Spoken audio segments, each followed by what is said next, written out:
Oke, baiklah teman-teman, sebelumnya selamat pagi, salam sejahtera bagi kita semua. Sebelumnya perkenalkan, nama saya Yohanes Abitriono, saya berasal dari Prodi D4 Teknologi Produksi Tanam Perkebunan. Pada kali ini saya akan menjelaskan jenis-jenis alat pelindung diri dalam ketenaga kerjaan. Selanjutnya kita akan lanjutkan pada video selanjutnya. Pada kesempatan kali ini kita akan membahas alat pelindung diri pengaman ketenaga kerjaan. Sebelum kita lebih lanjut membahas step demi step, langkah baiknya kita harus mengetahui dulu dasar hukumnya ketenaga kerjaan, yaitu ditetapkan pada Undang-Undang Nomor 14 Tahun 1969 tentang ketentuan-ketentuan pokok mengenai ketenaga kerjaan. Pasal 9 menyatakan setiap tenaga kerja berhak mendapatkan perlindungan atas keselamatan, kesehatan, kesusilaan, pemeliharaan moral kerja, serta perlakuan yang sesuai dengan martabat manusia dan moral agama. Selanjutnya kita akan membahas tentang alat pelindung diri, yaitu penutup telinga. Penutup telinga itu sendiri bisa terdiri dari sumbat telinga atau earplug dan penutup telinga atau earmuff.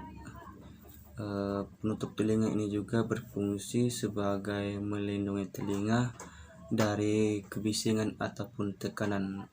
Contohnya seandainya Anda bekerja di dalam kelistrikan, secara otomatis atau secara tidak tersadari, bisingan-bisingan atau suara-suara yang berada di sekitar itu lebih kuat kalau kita tidak menggunakan earplug atau earmuff.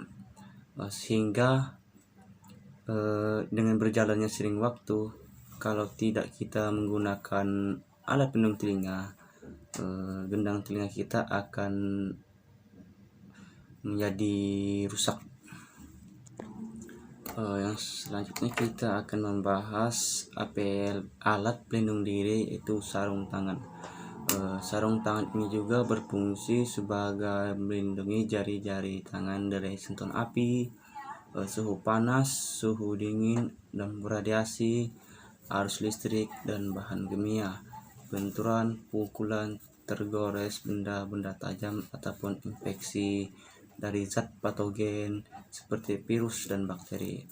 Sarung tangan ini juga terbuat dari bahan material yang berbagai jenis aneka ragam, tergantung dari kebutuhan daerah perusahaan tersebut.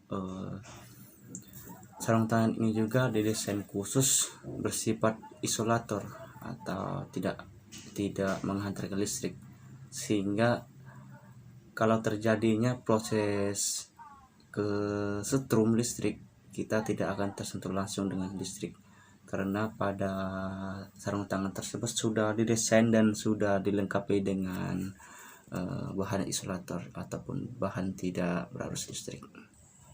Baik, selanjutnya kita akan membahas sepatu pelindung atau safety boot.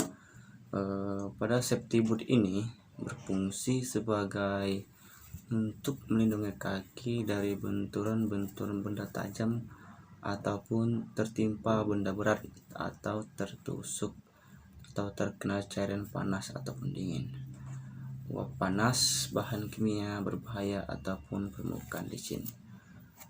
Dari sepatu safety boot ini juga sudah didesain khusus mengenai dari telapaknya tersebut, sudah desain khusus supaya ketika dalam bekerja kita menemukan permukaan yang licin, kita tidak terpeleset dalam bekerja. Dan juga pada sepatu boot ini kita tidak mudah juga terarus langsung dengan arus listrik waktu terjadinya kesetrum listrik ataupun bahaya-bahaya yang lain. Mungkin hanya itu saja yang bisa dapat saya sampaikan kepada rekan-rekan semua.